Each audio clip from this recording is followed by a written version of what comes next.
Hello friends, my name is Ravi Kumar Bhardwaj and this is part first of my SQL tutorials for beginners. Today I am going to show you the basic concept of MySQL. So guys, MySQL एक structural Curie language है जो हमें किसी भी relational database table की में data की sorting, उसकी मैनिपुलेशंस और उसके डेटा को रिट्राइव करने की फैसिलिटी प्रोवाइड कराता है।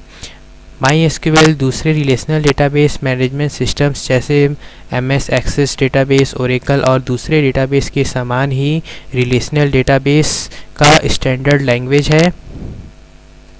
सो गाइस, हम देखते हैं हम MySQL का क्यों यूज़ करते हैं। क्योंकि first, allow user to access data in relational database management system, मतलब यह हमारे रिलेशनल डेटाबेस मैनेजमेंट सिस्टम से यूजर को डेटा को एक्सेस करने की फैसिलिटी प्रोवाइड कराता है। Next, allow user to describe the data, अर्थात जो भी डेटाबेस में हम डेटा को सेव किए हैं वह यूजर को डिस्क्राइब करने के, यूजर के द्वारा उसे डिस्क्राइब करने की फैसिलिटी प्रोवाइड कराता है।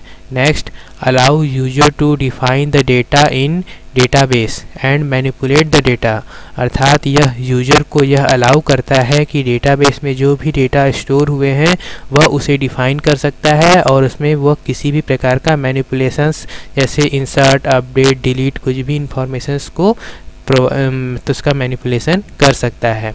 Next, allow user to create and drop database and table, मतलब यह डेटाबेस सॉफ्टवेयर यूजर को यह अलाउ करता है कि वह कोई नया डेटाबेस क्रिएट कर सकता है या फिर पहले से क्रिएट किए गए डेटाबेस को कंप्यूटर से परमानेंट रूप से रिमूव कर सकता है।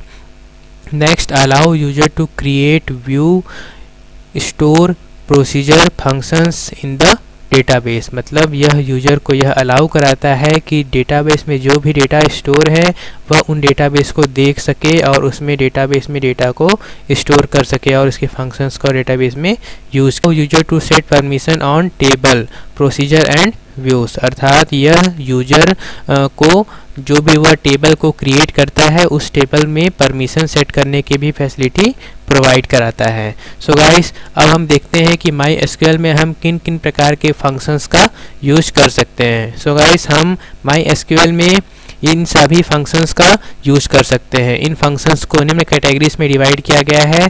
जैसे फर्स्ट है DDL, इसका पूरा नाम होता है डेटा डेफिनेशन लैंग्वेज। तो इस डेटा डेफिनेशन लैंग्वेज के अंतर्गत हम डेटाबेस में डेटा को क्रिएट कर सकते हैं।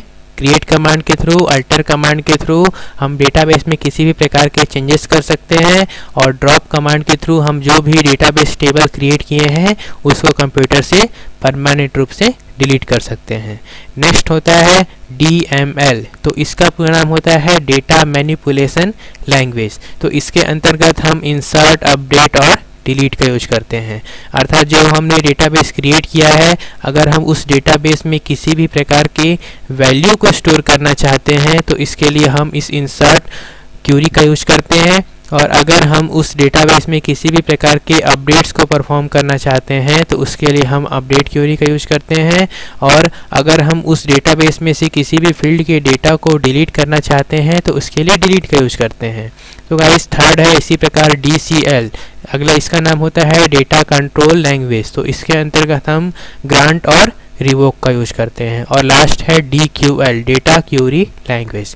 तो इसके अंतर्गत हम सेलेक्ट का यूज करते हैं। सेलेक्ट कमांड का यूज हम डेटाबेस में स्टोर डेटा को अलग अलग प्रकार से देखने के लिए यूज करते हैं। सो गाइस, इतने प्रकार के कमांड्स हम MySQL के अंदर यूज करते हैं जो हम आने वाले नेक्स्ट ट्यूटोरियल्स में कवर करेंगे।